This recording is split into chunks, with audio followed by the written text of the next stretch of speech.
¡Qué gozo! Aquí estamos y estamos iniciando un encuentro fantástico, lleno de pasión, de sensibilidad, de sensualidad, porque vamos a hablar con Rodrigo Hunda del libro de los libros y vamos a tener una invitada especial del más allá, Agatha Christie. Y tendremos, por supuesto, nuestra cápsula Vivir sin miedo y nuestro cuento sin cuento. No te lo pierdas e invita a tus amigos, ya sabes, y también a tus enemigos, ¿por qué no? En la vida hay que compartir lo bueno con todo el mundo. Empezamos ya.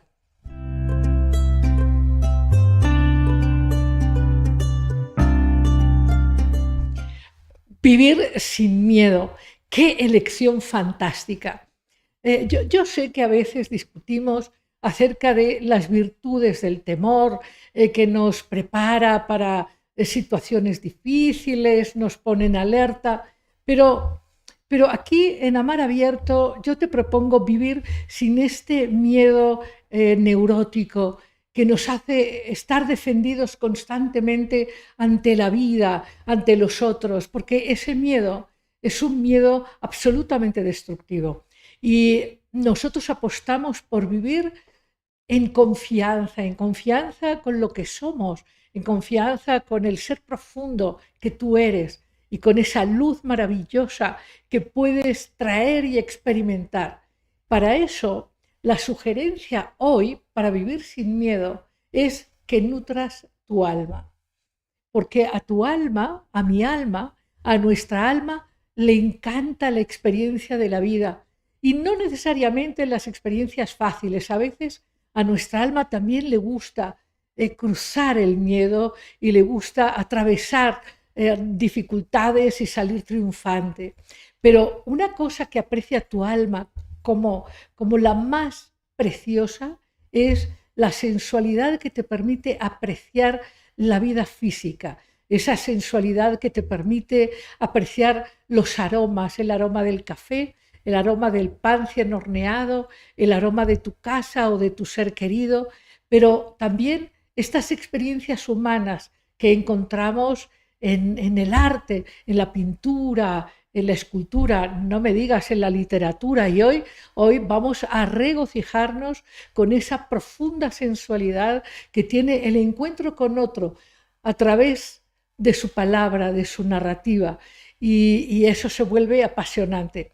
Pero, en fin, resumiendo, mi sugerencia hoy para vivir sin miedo es que nutras tu alma de belleza, de sensualidad, de alegría. Nútrela, esa es una elección que te conviene. Empezamos ya.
Pues aquí estamos con un hombre joven, pero lleno de pasión y de interés por el arte de la literatura, por el encuentro de lo humano profundo en las narraciones, en los textos.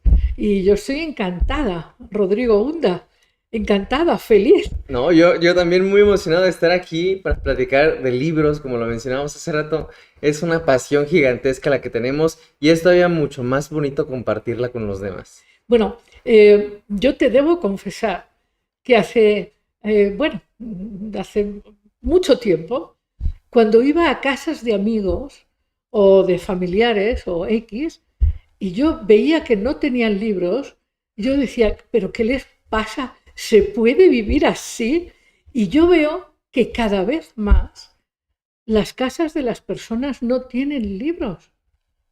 Es, Es una pérdida, eso sí es un tema. no, definitivamente. Hay gente que todavía no encuentra la magia que habita en las páginas, pero creo que, ¿sabes? También se debe mucho a cómo nos enseñaron a enamorarnos de la literatura. Creo que antes era algo mucho más común porque no teníamos estas distracciones que pueden llegar a ser el celular, las redes sociales, a veces ver una película o una serie, que también es válido, pero al fin y al cabo le quitamos un poco el valor a lo que es la palabra escrita. Pero mucho tiene que ver, porque yo recuerdo que en la escuela sí hubo profesores que nos ponían a leer Moby Dick a los 10 años, ¿no? ¡Wow! O El Quijote de la Mancha estando en No, primaria. se pasaron. Y muchos de mis seguidores, por ejemplo, en mis plataformas, me comentan historias parecidas. De que las historias que les ponían a leer cuando eran pequeños no eran las adecuadas para adentrarse en ese mundo. Y es por eso que cuando crecen, ¿qué ganas les van a dar de leer? Además de que en muchas ocasiones no vemos a las personas que son nuestros modelos a seguir leyendo, entonces no lo vemos como algo necesario. Definitivamente es triste que haya gente que todavía no los goce, Claro, pero claro, porque hablábamos de que en la literatura hay un profundo erotismo por el sentido profundo de la vida, de las relaciones, de la experiencia, en fin, de la existencia. O sea, en la lectura tenemos amigos enormemente sabios y pacientes, porque a lo mejor un amigo de carne y hueso pues no te aguanta que a la mitad de la conversación te levantes a comer, pero estos amigos que tenemos en los textos son tan generosos y tan intensos, porque además lo cuentan todo. Son vulnerables, honestos, te dicen la verdad de lo que sienten o imaginan o viven, y es apasionante. claro, ¿no? Además de que muchos de ellos a veces también son espejos, ¿no? Para nosotros vernos en ellos. Totalmente, totalmente. Yo te decía, Rodrigo, que me encanta este éxito que tienes en tus redes, esta provocación que haces para que la gente lea, pero además una de las cosas por las que te quiero felicitar es porque creo que has encontrado tu don, que es tu pasión, que es difundir la lectura, pero mañana puede ampliarse, pero sin duda va a tener este latir, este compartir la magia de lo que está en los libros, que es el misterio de la vida. No, definitivo. Yo muchas veces cuando empiezo a crear contenido en redes sociales, la gente cree que hablo de los libros precisamente para crear contenido. Pero la literatura poco a poco se ha vuelto un pilar muy importante en mi vida. Por lo que mencionábamos hace rato, por encontrar amistades ficticias, por encontrarnos a nosotros mismos en las páginas, pero sobre todo para conocer un poco más de cómo funcionamos en la sociedad, cómo nos relacionamos con las otras personas, cómo piensan, cómo sienten. ¿No? Yo cada que leo un nuevo libro me impresiono de lo mucho que estoy aprendiendo y a la vez de lo mucho que ignoro. Y creo que esa sensación de no saber y aprenderlo es maravillosa. Es fantástica, es fantástica. Y bueno, tú acabas de producir un libro que se llama El libro de los libros, que a mí me parece que es un gran desafío. Ya ves que han salido pues varias ediciones sobre los 100 libros que son imperdibles, o bueno, también hay selecciones de películas imperdibles. Y en este mundo de tantísima oferta, buena, regular, mala y pésima, donde la mayor oferta es pésima, tener así como guías, así como cuando vas a una ciudad, si tienes un año para recorrerla, bueno, pero si tienes nada más 20 días, un buen guía es mejor que un guía cualquiera. Definitivo. A veces necesitamos esa brújula que nos ayude a saber por dónde empezar. Sobre todo cuando yo tengo muchos recuerdos de entrar a librerías, Wow. en el mundo de los libros hablando, ¿no? Y es, ¿qué hago? Hay tantos tomos, tantos títulos, tantos autores que no sé por dónde comenzar. Y justamente ahí es donde estamos esos guías, esas brújulas, esos mapas que nos ayuden a encontrar lo que más nos gusta. Bueno, déjame contarte. Voy a hacer una confesión por primera vez. Cuando era yo más joven, tuve una maestra de literatura. Era una mujer que llegaba a la clase siempre muy bien arreglada. O sea, como si fuera un baluarte del equilibrio, la armonía, la belleza. Pero todo lo que podría parecer rígido era compensado por su gran entusiasmo. Y ella empezaba a dar su clase de literatura y te querías ir con ella a su casa, ¿me entiendes? O sea, y además propiciaba sugerencias no ordinarias, ¿no? Lecturas un poco fuera de lo propio. Claro. Entonces, bueno, era una gran aventurera y creo que efectivamente los buenos guías en el campo del arte son fundamentales. Claro, son los que te sacan de tu zona de confort. Yo he tenido también profesores muy, muy buenos para enseñarnos acerca de lo bonito que hay en las historias. Recuerdo con mucho cariño a una profesora en primaria que nos teníamos una clase de lectura los viernes. Entonces los viernes nosotros llegábamos con el libro que nosotros quisiéramos. Ella no nos imponía unos títulos o nos decía que teníamos que leer algo en específico. Nos decía, ustedes traigan la historia que más les guste, vengan y yo les traigo el chocolate para que todos leamos juntos. Y eran experiencias fabulosas porque al fin y al cabo estábamos disfrutándolo por gusto, no porque alguien nos estaba obligando a hacerlo. Y recuerdo también que hubo un tiempo en el que abandoné la lectura por completo porque yo quería tener vida social, simplemente no se dio, pero ya en la universidad, estando con una profesora que se llama Ethel Krause, que también es autora de La Casa, ella nos puso a leer 2 libros. Uno de ellos, La muerte de Iván Ilich, de León Tolstoy, y Nada, de Jan Teller. Los 2 libros llegaron en un momento fabuloso para conmoverme, para hacerme reflexionar sobre mi vida, precisamente porque yo sentía que estaba en los años más críticos de tomar decisiones. O sea, la muerte de Iván Ilich, bueno, para empezar, le mandamos un saludo muy grande a Ethel, la queremos, la apreciamos, y La muerte de Iván Ilich es una novela importantísima para que la gente pueda entender lo que es la vida del tengo que, la rutina, la vida sin pasión, la vida sin sentido. Creo que llegó en un momento clave porque justo entrando a la universidad es cuando más dudas tenía y cuando yo más sentía el peso de mis decisiones, ¿no? Entonces yo sabía que tenía que cumplir ciertas cosas, yo sabía que tenía que sacar ciertas calificaciones, que tenía que meterme a proyectos y es cuando empiezo a reflexionar que eso a veces no es vivirlo, sino simplemente verlo como una obligación, como una tarea y dejas de disfrutarlo, ¿no? Entonces llegaron esos 2 libros a ahora sí que a confundirme al mismo tiempo y hacerme reflexionar. ¿Qué edad tenías? Yo creo que, bueno, entré a la universidad a los 18 años. Entonces fue más o menos en esa época. Una etapa importante. Demasiado. O sea, me movió por completo. ¿Y decidiste estudiar? Yo estudié finanzas. O sea, nada que ver con las letras. Tenía en ese entonces, realmente cuando inicié la carrera tenía muchas dudas de qué estudiar. No estaba muy seguro qué es lo que más me apasionaba. Los libros, como te mencionaba, los había abandonado por un rato, entonces no era como algo que me apasionara en ese momento. Fue hasta después que reencontré esa pasión. Entonces, pues algo que me llamó la atención fue justamente una clase que se llamaba Matemáticas Financieras y de ahí di el paso a estudiar esa carrera, pero sí, un cambio diferente a lo que hago hoy en día. Y entonces tú estabas estudiando esa carrera y... Pues fue justo en el 2018 que la maestra Ethel Krause nos puso a leer esos 2 libros y me di cuenta de que me había perdido de un montón de historias en ese lapso que no había leído absolutamente nada. Sentí esta desesperación y obsesión por adentrarme en cuanto libro pudiera y ese 2018 me puse la meta de leer 3 libros al mes.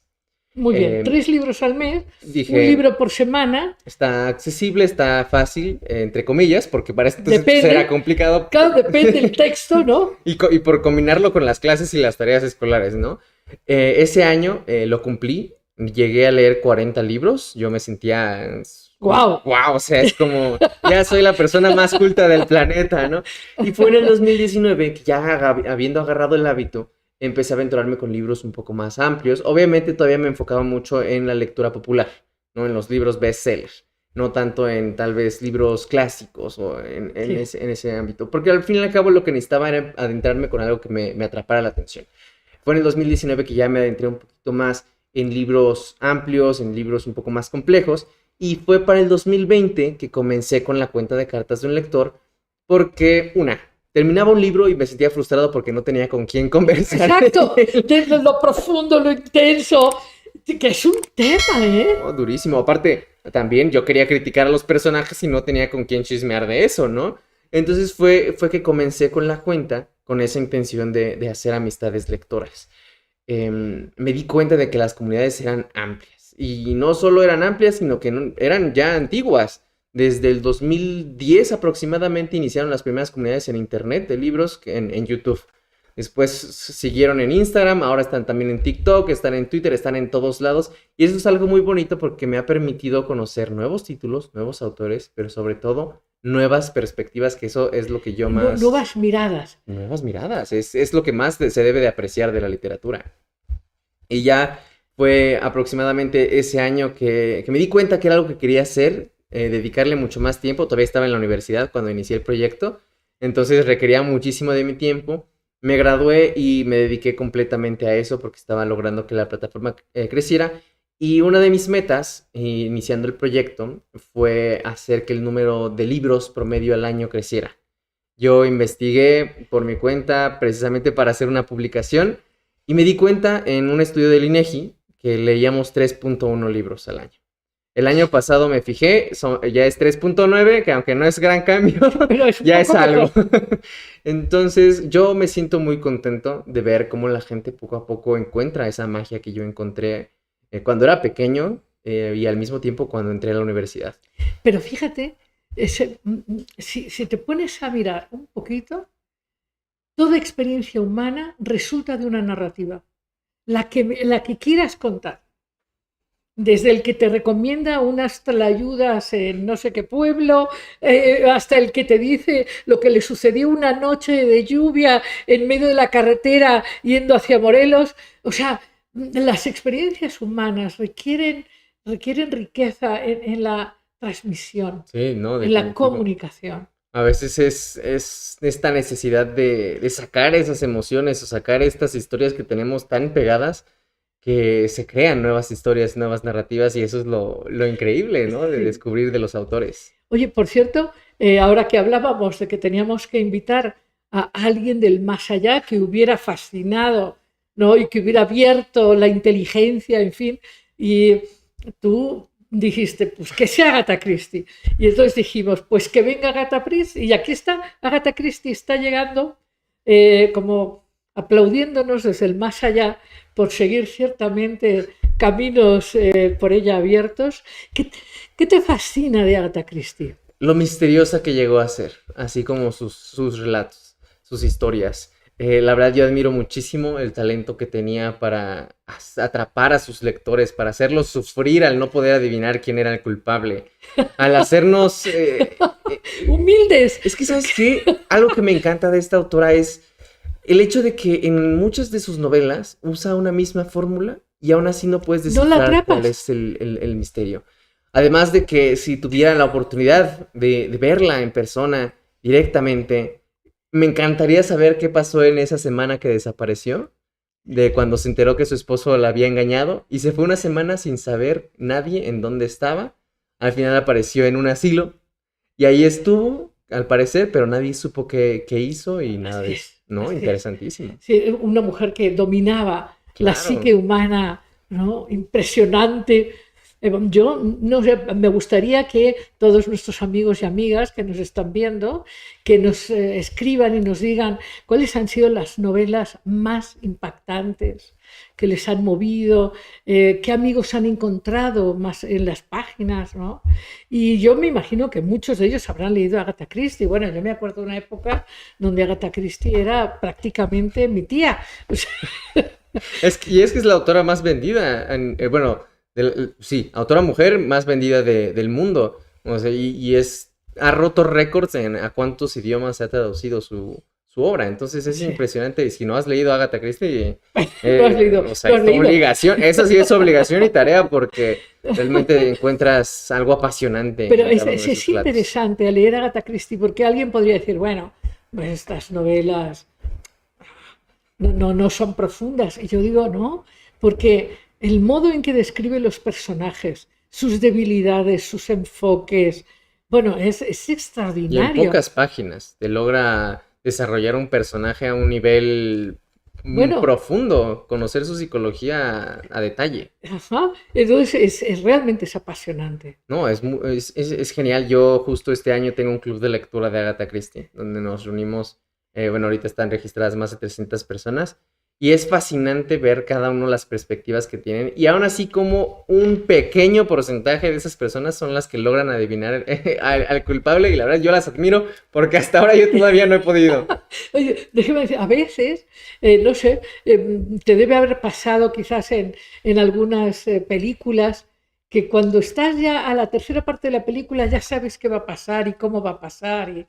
Pero efectivamente con Agatha Christie no. Y déjame contarte, aquí mismo en este espacio, he tenido durante varios años un diplomado sobre psicología y literatura. Okay. No sabes el placer, el gozo. Creo que es de los diplomados que he disfrutado más, porque hay este entretejido, ¿no?, en donde a través de la literatura profundizas en el autoconocimiento, en el espejo que tú planteabas, ¿no? Y elegir obras que efectivamente son pues emblemáticas, ¿no?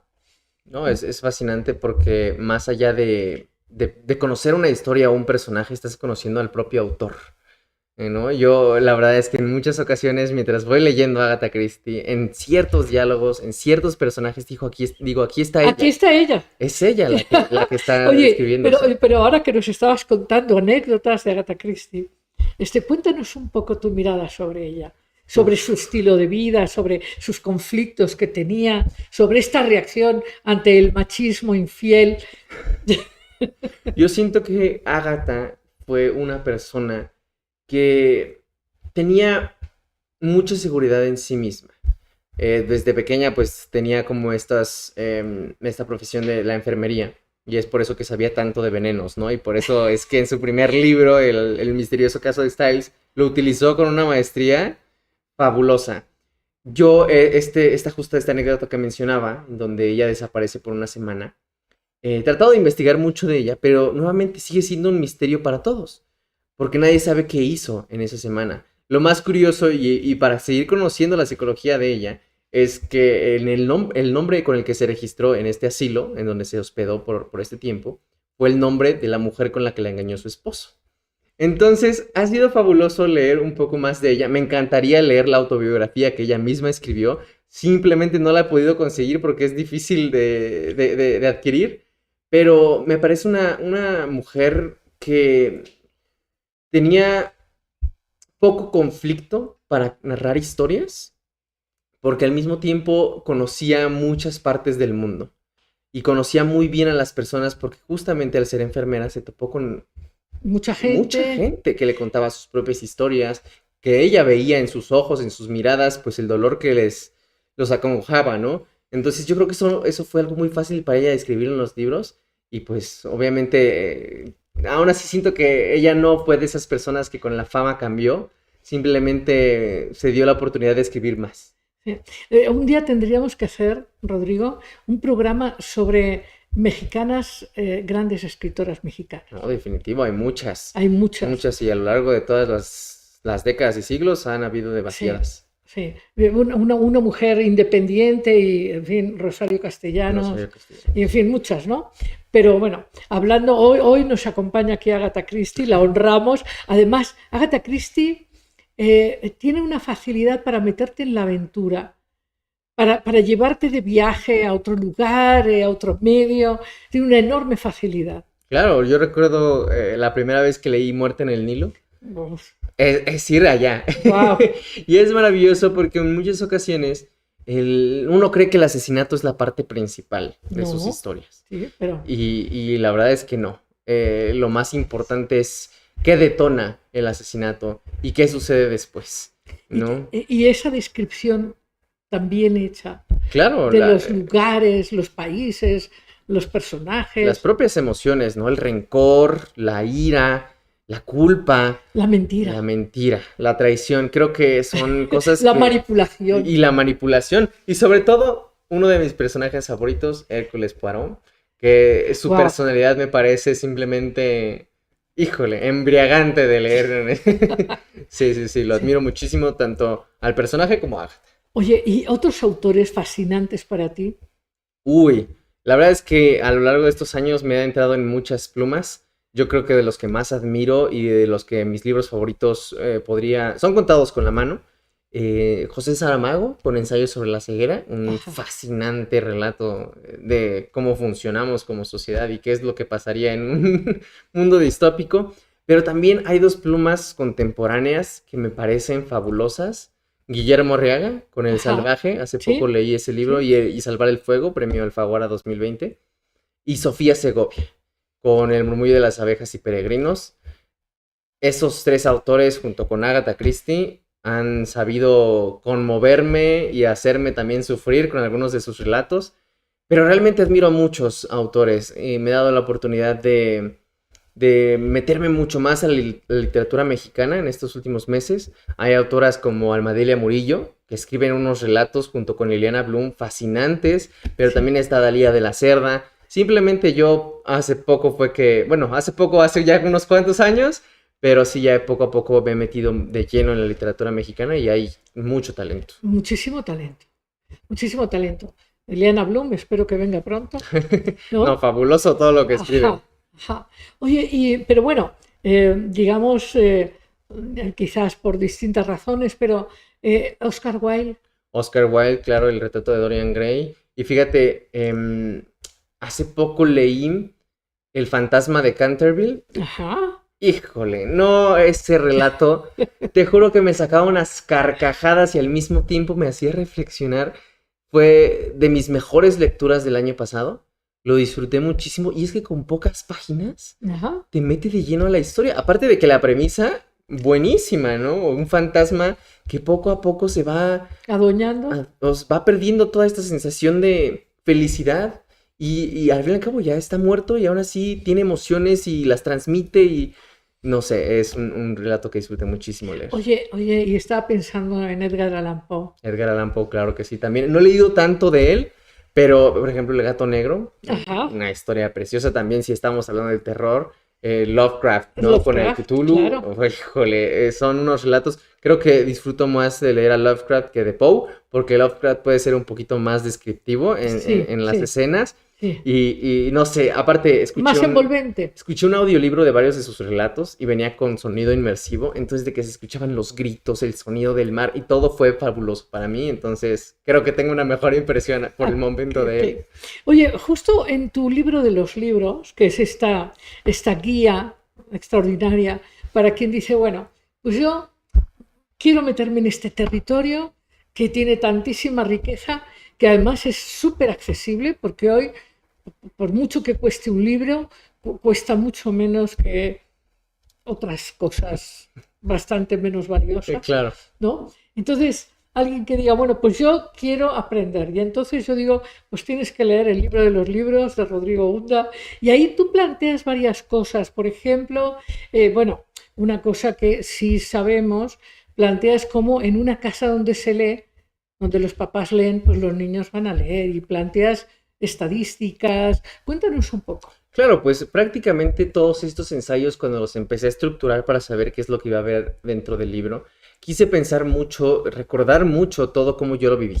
Porque al fin y al cabo los lectores sabemos identificarnos con otras personas y yo quería plantear mi historia, obviamente con Claro. datos extras, ¿no? Estadísticas. Entonces justo en el primer relato hablo acerca de cómo yo me adentré en la lectura a los 8 años, que fue por mera curiosidad. No tanto porque alguien me dijo, tienes que leer porque es algo que te va a hacer más culto, sino que mi papá dejó un libro al lado de mi cama, no me dijo absolutamente nada, no me dijo tienes que leerlo, no me dijo tienes que hacerme un reporte, lo dejó sin decirme nada y yo dije, ¿por qué?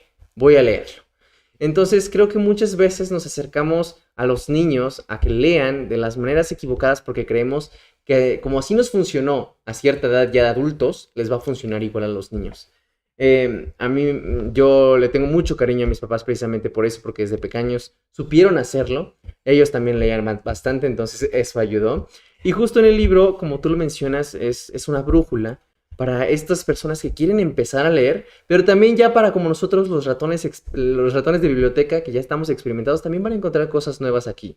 Porque hablo acerca de los miedos que surgen en la literatura como rayar o anotar nuestros libros, a diversificar Eso me nuestras pareció lecturas. interesantísimo. Cuando tú pones, yo me acuerdo, hay una obra emblemática para quienes quieren adentrarse en el esoterismo, la metafísica, en fin. Hay una obra emblemática de una mujer extraordinaria, Elena Blavatsky, y esa es una obra de 6 tomos que se llama La Doctrina Secreta. Y había gente que compraba La Doctrina Secreta y no la abría porque era secreta. Cuando leí tu libro de los libros, leí que hay gente que no los quiere subrayar porque Es está sagrado, mal. Porque claro. ¿cómo vas a subrayar un libro, no? Aparte, muchas veces es porque de pequeños nos dicen, las cosas que te compro tienen valor, cuídalas. Entonces, rayar un libro es maltratarlo, es hacerlo mal. No, esto es como el amor.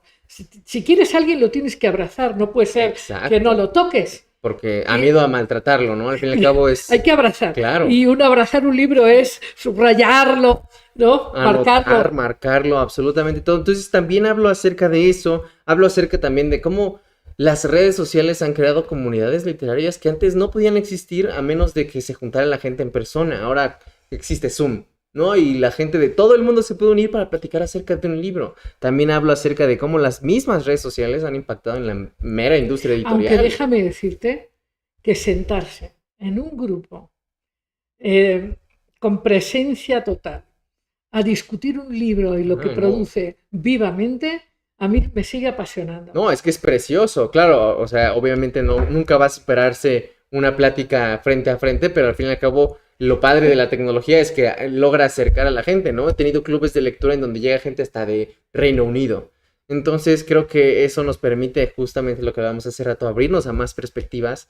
También hablo acerca de diversificar nuestras lecturas en el sentido de que yo en el 2018 y 2019, que ya había agarrado el hábito y te mencionaba que leía mucho bestseller, me di cuenta de que leía puro señor blanco de Estados Unidos. Sí, pura lectura anglosajona. Exacto. Sí. Entonces me estaba heteronormativa y todo eso. Estaba limitando mi perspectiva y fue en ese año 2020 que empecé a leer más literatura escrita por mujeres, después por otras etnias, también por otros géneros, o sea, ahora sí que abrirme a todo tipo de perspectivas para yo poder aprender y comprender más cómo relacionarme con la gente y al fin y al cabo entenderla. Entonces ha sido maravilloso todo lo que yo he podido expresar en estas páginas. Oye, la literatura húngara, por ejemplo. Claro, claro. Digo, ahora sí que me falta mucho por leer de varios países. Ahorita me he entrado mucho en la literatura japonesa, que es la que más... Sí. Además de que allá aman los gatos y a mí me encantan los gatos, así que ha sido también un factor. Hay muchas historias que nos perdemos precisamente por querernos ¿cómo se dice? Ahora sí que estancar en algún género o en algún país. Entonces ha sido maravilloso para mí compartir esto con mis lectores. También hablo acerca de los bloqueos lectores, ¿no? Que muchas veces nos surgen de que no podemos leer absolutamente nada, que no nos concentramos. Y eso sobre todo creo que sucede un poquito más con los jóvenes porque estamos tan abrumados por todo lo que nos rodea y al mismo tiempo por las redes sociales que ha sido difícil batallar con esas. Pero tú haces ahí recomendaciones interesantes. Sí, no, realmente aquí hablo acerca de recomendaciones de cómo combatirlo, pero al principio uno tiene que entender por qué suceden, ¿no? Esos bloqueos lectores. También hablo acerca de quitarse el miedo de abandonar un libro, que muchas veces la gente dice, si ya lo empecé, lo tengo que terminar, ¿no? Cuando, pues si no te está gustando... No, si el novio no te gusta, exacto, hay que conseguirse otro. Mejor ejemplo no pudiste haber puesto. Entonces, me gusta mucho que la gente está dándome su retroalimentación, mostrándome que ha encontrado un espacio seguro en este libro, porque se quita estos estigmas que creían que los hacía buenos lectores, cuando realmente no hay buenos o malos lectores. Simplemente somos personas que disfrutamos de leer. Sí, ahora, un asunto interesante, hablando de la propuesta, por ejemplo, ahora tú hablabas de un audiolibro de Lovecraft con sonidos y ambiente, y claro, digamos, es como la cinematografía es como un arte total, ¿no? De sonido, imágenes, claro, literatura, ¿no? Es como el gran sueño wagneriano en nuestra época. Pero a mí me parece, ahora que también estamos interesados en nuevos estados de conciencia y en una búsqueda profunda de identidad, a mí me parece que la lectura te lleva a un estado meditativo y de reencuentro que no lo logra una película, no lo logra nada más que eso, una intimidad profunda. Claro, pues es que muchas veces también tiene que ver con cómo leemos, ¿no? Muchas veces decimos que la literatura es muy personal, muy íntima, muy privada, ¿no? O sea, de que leemos y estamos con nosotros mismos. Pero a veces hay, y como lo La hemos lectura visto, del la negro. lectura en conjunto, ¿no? Y eso es lo que nos permite a veces encontrarnos a través de otras personas. Yo sí he tenido la oportunidad de, con películas o con series, encontrarme a mí mismo, tener esta oportunidad de sentirme identificado, pero creo que en la parte, por ejemplo, ahorita mencionabas los audiolibros. Hay un audiolibro que escuché hace poco, ay, que ahorita se me olvidó el nombre, pero bueno, te platico mi experiencia, que fue justamente sentirme tan en sincronía con el personaje principal, que para mí fue un poco más íntimo que haberlo leído en libro físico, porque al fin y al cabo alguien te lo está contando, ¿no? Es como si lo estuviera escuchando del mismo personaje porque estaba narrado en primera persona. Y para mí fue una situación de estar sentado frente a él como si estuviéramos tomando un café y contándome su historia. Y fue esta sensación de meterme mucho más en lo que me contaba.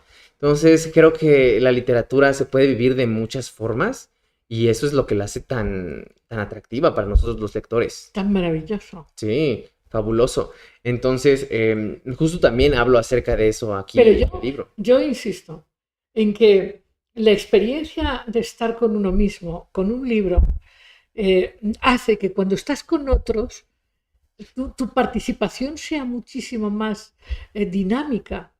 ¿En qué sentido?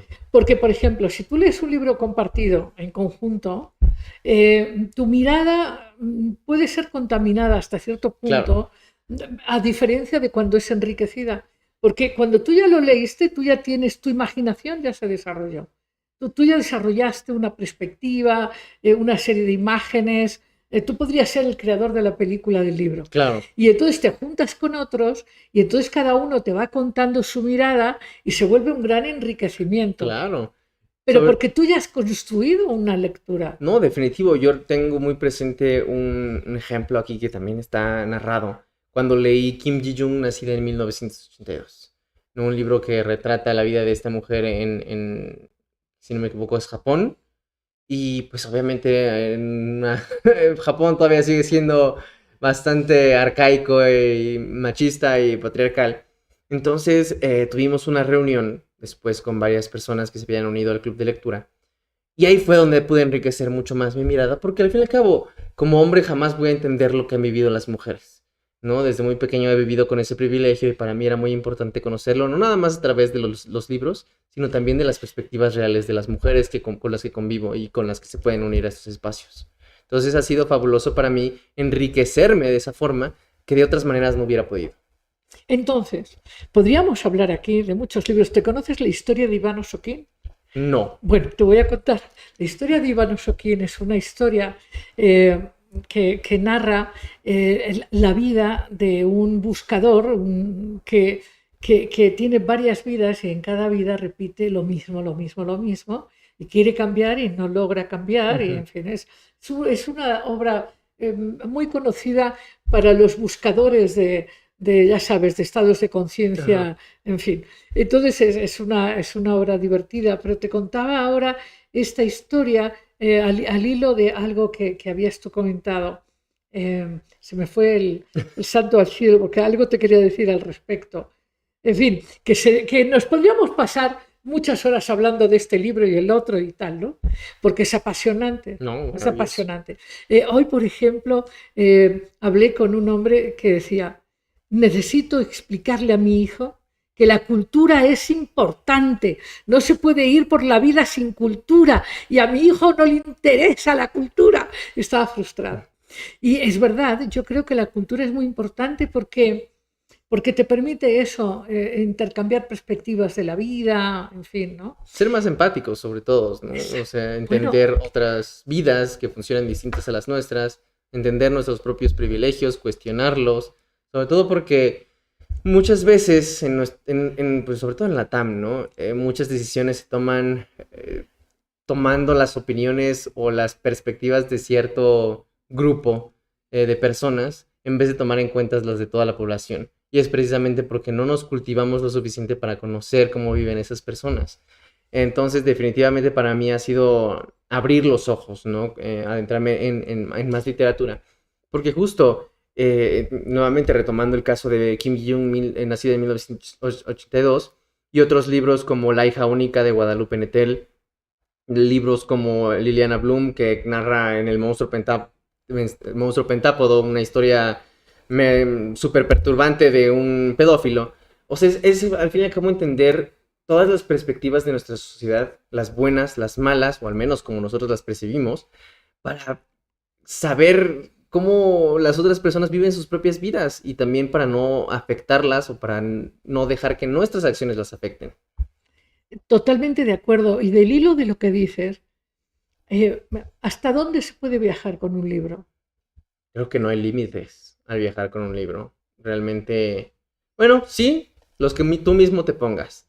Porque me ha tocado muchas personas que leen libros que justamente narran perspectivas reales y que la gente no está dispuesta a creer, ¿no? Porque no las considera importantes o porque no las considera que les pase a la mayoría de la gente, que tal vez los considera que son minorías. Como lo hablaba hace poco, ¿sí? La hija única de Guadalupe Nettel habla acerca de la maternidad. Y ahorita en temas actuales, pues estamos, la lucha feminista, la lucha que están buscando las mujeres de apropiarse de su cuerpo, pues mucha gente todavía no lo entiende. Todavía no capta esa necesidad de la gente tener decisión sobre su autonomía corporal.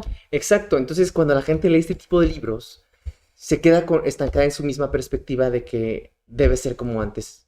Y pues justamente esos son los límites que nosotros nos podemos poner como lectores. Claro, pero sí podríamos decir que con un libro puedes viajar por el mundo entero. Por el mundo entero. Conocer a miles de personas. Y conocer a miles de personas. Y yo digo que eso también te permite tener tu club de amigos absolutamente aceptantes, donde tú los invitas y dices, bueno, pues hoy te toca a ti cenar conmigo, ¿no? Claro. O sea, y coincido contigo en que hoy creo que un aporte importante, que se han puesto de moda estas series, que son un poco como las novelas del siglo pasado, estas series de Netflix o compañías, ¿no? En fin, en donde, bueno, yo digo que sí, que son interesantes y también uno puede reflejarse y profundizar en unas más que en otras, como en los libros, ¿no? Claro. Pero si no has leído, tu disfrute del cine también es menor.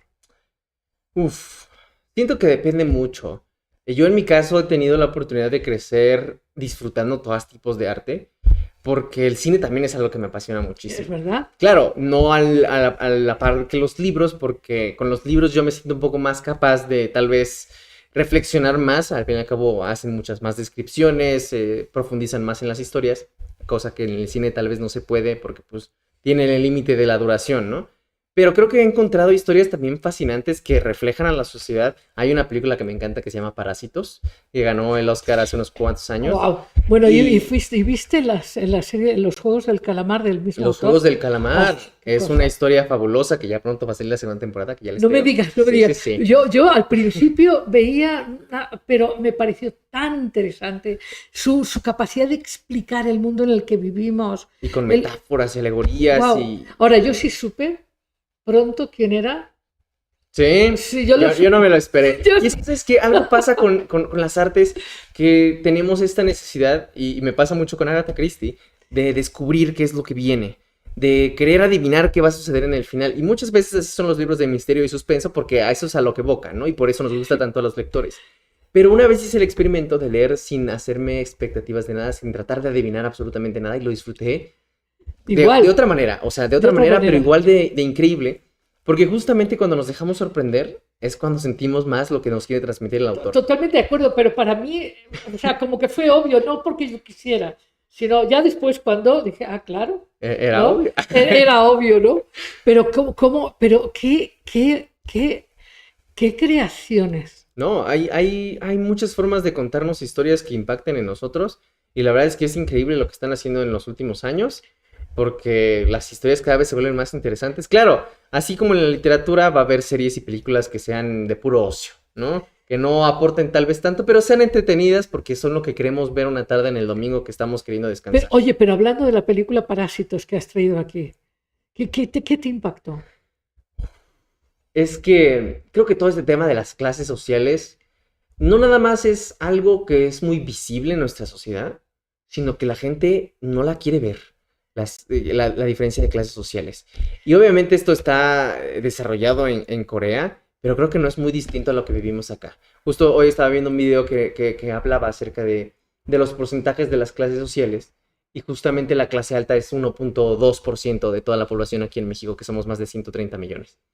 Entonces, cuando la gente no se da cuenta, es necesario que estas historias se lo digan, ¿no? Que realmente estamos viviendo en un mundo donde ciertos tienen privilegios, a otros les faltan. Y los que tienen los privilegios no se dan cuenta de que tienen privilegios y creen que no gozan de ellos. Así es. O que es para todos igual. Entonces, y es justamente por eso que surgen las luchas, ¿no? Como la feminista, pero también surgen las huelgas entre estudiantes o entre maestros. Ahora sí que vivimos en un mundo bastante complejo que mucha o gran parte de la población quiere verlo como algo simple y sencillo que se puede Ahora, solucionar. fíjate, hablando de esta mirada tuya tan importante, la lectura es un factor de igualación, es un factor de accesis, la verdad. Sí, no, tenemos mucho que aprender de ella, y sobre todo, O sea, híjole, una persona que lee, no importa si su casa es un piso de tierra, que no es porque peor que de cemento, depende de cómo lo mires, pero una persona que lee o que tiene conversaciones interesantes con su abuelo, con su vecino, en fin, volviendo a la conciencia con la que vivimos, es notablemente mucho más hábil para enfrentar la vida.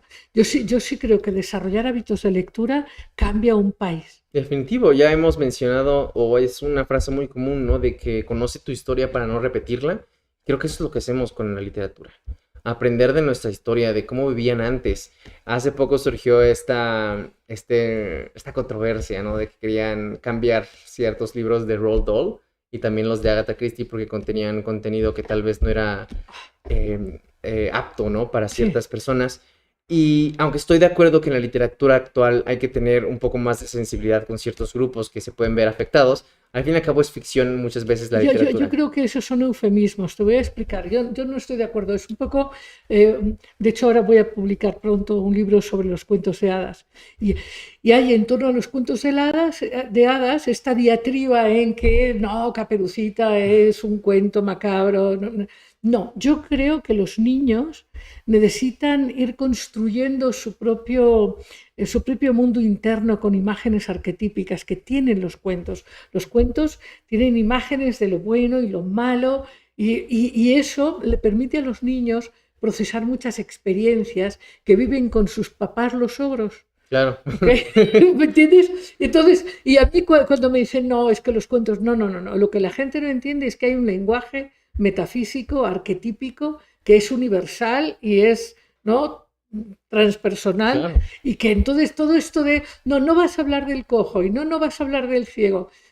Perdón, la persona que es ciega no se lo toma a mal. Claro. Es un problema de una falsa caridad desde mi punto de vista. Entiendo que a lo mejor hay que tener cierta delicadeza, pero no negar, hablando de que hay que ver lo que hay que ver. Claro, y ¿No? es que más la parte que se podría juzgar, por así decirlo, es la parte de reproducir estereotipos, ¿no? Por ejemplo, hace poco estaba viendo que en Disney, varias de las películas, las más viejitas, tienen al inicio un texto diciendo de que en esta película hay ciertos estereotipos que con los cuales, con nuestros valores actuales ya no estamos de De acuerdo. acuerdo. Pero es importante mostrarlos para que sepan la visión de las épocas pasadas. Claro. Entonces yo siento que igual no es necesario hacer un revisionismo literario en estas obras, no hay que corregirlas, pero sí definitivamente saber que ciertos estereotipos pueden ser reproducidos, pero al fin y al cabo no, tal vez no irnos como lo que tú dices con cojo o un ciego, al fin y al cabo son personas que existen y es importante normalizar que existen.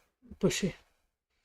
En fin, no sé, a mí me parece que hay mucho eufemismo, aunque entiendo, como dices, que también habría que ver cada situación, pero ponerse a reescribir los libros Claro, no. y a enmendar a Agatha Christie, pues no. Es mejor que las nuevas historias se limiten a reproducir Así esos es, estereotipos. como de propia época, porque hay que entender también, si tú lees La montaña mágica de Thomas Mann o lees a Dostoyevsky, pues bueno, y lees la historia del jugador y sus borracheras, pues no vas a decir que el mundo era abstemio, ¿no? O sea, aparte, te digo, nos vamos a la parte de conocer nuestra historia. Si quitamos partes racistas en ciertas historias, olvidaríamos que esos momentos existieron. Bueno, tú estás teniendo mucho éxito, Rodrigo Aunda. Pues O sea, no te dejas apabullar por el éxito, no se te sube así que dices, wow, he perdido la humildad. la verdad es que todo depende mucho de qué definamos como éxito. Creo que estas épocas, los jóvenes estamos en condiciones de jamás sentirnos exitosos. Y déjate cuento, porque ¿Por creo que qué? son épocas en donde las redes sociales nos han hecho ver que existen vidas mejores que las nuestras. ¿Y a qué me refiero con esto? Estamos acostumbrados a ver fotos de personas que se van de viaje, que tienen muchísimos privilegios, que están de aquí para allá, que están conociendo a un montón de personas. Cuando otros no tienen esas oportunidades y las vemos en internet, es muy difícil para nosotros concebir que también podemos lograrlo. Ahora, mucho de lo que nos afecta a nosotros los jóvenes, y estoy seguro que a muchos adultos, es el síndrome del impostor. Creer que no nos merecemos las cosas que estamos logrando. Y eso tiene que ver también mucho con cómo crecemos. Yo, aún con el cariño que me pudieron dar mis papás, crecí minimizando mucho mis logros, ¿no? Y son pequeñas acciones que muchas veces los adultos no se dan cuenta que hacen con los niños, que precisamente hacen que sus acciones parezca que no valen nada o que no tienen cierto peso en sus propias Claro, vidas. sacas un 10 porque es lo que tienes que hacer. No Entonces, tienes ninguna otra cosa. Es tu tarea, sacar minimizamos 10. tanto eso que cuando crecemos y logramos cosas, las vemos como algo pequeño, algo que todavía no es lo suficiente para alcanzar el éxito o la felicidad. Entonces, yo cuando ya recibo un correo de escribir este libro, obviamente estaba emocionadísimo, pero después empezaron a llegar estas preguntas de ¿me lo merezco? ¿Voy a hacerlo bien? ¿Y si hay alguien que lo hace mejor? Entonces Bueno, constantemente nos juzgamos. yo me acuerdo de antes de mi primer libro que decía, pero si esto ya lo ha dicho Platón, ya lo ha dicho, pues yo, ¿qué voy a escribir yo sobre este tema? Estamos en un mundo en donde nos empezamos vemos como una competencia la vida. Entonces no podemos disfrutar de lo que hacemos y de lo que logramos. Entonces definitivamente yo, obviamente me siento muy orgulloso de haber publicado este libro porque sé que era algo que yo quería hacer desde muy pequeño, desde que tenía la espinita de empezar a escribir. Pero definitivamente todavía me falta mucho para yo decir soy una persona completamente exitosa. Bueno, para tu edad, oye, no es una mala plataforma. Claro, ¿no? Definitivo yo... Sobre todo, ¿sabes qué? Más allá de lo que has manifestado en tus redes y en tu elección, yo creo que tu gran éxito ha sido encontrar una conexión vital con la vida. Creo que es encontrar esa pasión, que se irá modificando, expandiendo, transformando, pero creo que eso es un éxito enorme, de verdad. ¿Sabes No, cuál es sí. el gran éxito de mi plataforma? No es tanto que yo hable de mis pasiones, sino de que logro contagiarlas con los demás, que los demás encuentran sus pasiones a través de la mía. Y creo que eso es algo que a mí me llena por completo de alegría porque empiezo a notar que la gente me manda un mensaje de que Rodrigo antes no leía y esta recomendación tuya me hizo regresar y querer adentrarme en más historias, o de que Rodrigo, de verdad mis papás jamás me habían comprado un libro y les hablé del libro que tú recomendaste y me lo compraron. Entonces ha sido fíjate, algo que me empezó a pasar cuando empecé a leer es que mi hermana empezó a leer porque me veía leer, ¿no? Mi hermana empezó a leer, mis papás empezaron a leer más porque lo abandonaron también por un rato. Mi hermana empezó a leer y lo contagió con sus amigos con sus amigos. Y se volvió una cadena muy bonita de ver porque uno no se da cuenta de que cuando alguien habla con pasión, hace que los demás encuentren sus propias pasiones, hablen de ellas y contagien esa pasión con otros. Entonces yo creo que ese es el gran éxito de mi plataforma. Que las personas encuentren algo que les gusta y que hablen de eso que les gusta. Más allá de la venta de libros o más allá de los likes o de las suscripciones, creo que lo más fuerte y lo más impactante que yo he logrado ver gracias a mi plataforma es eso. Pues te felicito muchísimo. Muchas gracias. Y claro que recomendamos esta brújula, el libro de los libros, que acompaña justamente a establecer una gran confianza en el viajero de uno de los grandes nutridores del alma, que es el arte de la literatura. Claro, ¿no? Y además de la parte de no ficción, pues tenemos los relatos, ¿no? Que para mí fue lo que más disfruté de escribir porque era lo que más me apasionaba desde antes.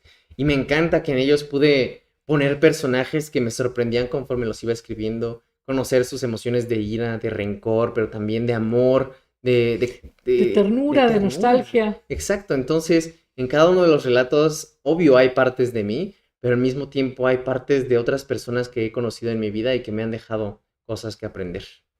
Pues será un gusto, Rodrigo, seguir viendo tu expansión Pues y esperemos. nos juntaremos a hablar de tópicos específicos. Claro, ¿no? Yo encantadísimo, porque al fin y al cabo de libros hay mucho que hablar. Uf, de la vida. Claro. ¿No? Y a través de los libros que tú lo has hecho hoy, lo has hecho en el libro, también aquí en esta entrevista, entender un poco la complejidad de este mundo nuestro, que requiere capacidad de respuesta, requiere capacidad de responder, y eso se hace pues justo estando abierto a darse cuenta y a estar dispuesto a participar activamente. Así, en Amar Abierto. Exactamente.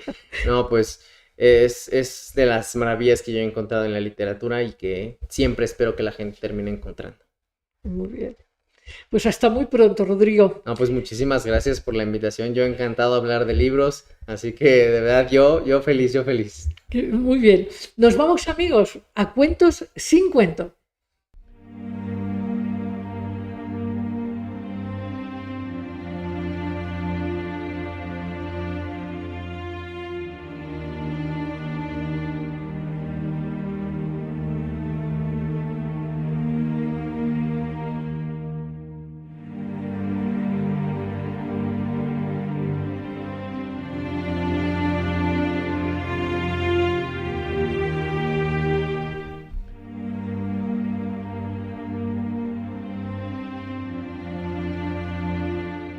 Aquí estamos, en Cuentos sin Cuento. Hoy te quiero contar la historia de un hombre mayor que, después de haber trabajado mucho, ahorró para hacer un viaje a grandes ciudades cercanas. Y así decidió, le dijo a su mujer: mujer, voy nada más una semana y al volver seguro te voy a traer algún gran regalo. Y este hombre se fue de viaje, pensó que era muy importante abrir sus horizontes y se fue, pues eso, a las ciudades cercanas y a los mercados, y encontró un objeto muy misterioso. Cuando lo vio de cerca y lo miró, vio que era el retrato de su padre y dijo: qué cosa tan extraña que hace aquí el retrato de mi padre. Y decidió que pues lo tenía que comprar, y efectivamente lo compró, lo guardó, y luego encontró un precioso sari para su mujer. Un sari precioso con hilos de plata y luces verdes, en fin. Y el hombre regresó a su casa, le entregó al sari a su mujer y estaban todos muy contentos, y él decidió guardar este objeto extraño, la foto de su padre, en una habitación donde él tenía sus cosas. De vez en cuando el hombre se retiraba a su habitación y miraba el rostro de su padre y se ponía a pensar sobre lo que había aprendido de su padre, el amor que habían tenido. Se ponía nostálgico y guardaba en un paño este objeto extraño. Su mujer, cada vez que lo veía entretenido en algo que ella no sabía qué era, le entraba una gran curiosidad. Y un día que él estaba fuera de casa, ella, azuzada por la curiosidad, se fue a ver qué cosa era ese objeto que lo tenía tan entretenido. Entró, desdobló el paño donde estaba el objeto y cuando vio que era el retrato de una mujer y se enfureció muchísimo, muchísimo, muchísimo. ¿Cómo es que el hombre osaba engañarla? Y además en la propia casa, eso era terrible. Ya no valía el sari que le había traído ni las muchas caricias que él le proporcionaba cotidianamente. Y cuando llegó el marido, en la noche ella le dijo: me has herido, esto es terrible. ¿Cómo puede ser que hayas traído una mujer a mi casa y la estés escondiendo y estés con ella? Y entonces, finalmente, pues el marido le dijo: pero no, mujer, pues si yo ahí nada más está el retrato de mi padre. Decidieron que iban a hablar con el cura del pueblo. Y fueron a hablar con el cura del pueblo para dirimir esta gran dificultad. Y cuando le dieron el objeto, el cura del pueblo les dijo: pero ustedes están locos. Aquí no hay ni un anciano ni una mujer. Aquí lo que hay es la cara de un cura. Y colorín colorado, este fue el objeto misterioso. Nos vemos la próxima semana. Un gran abrazo.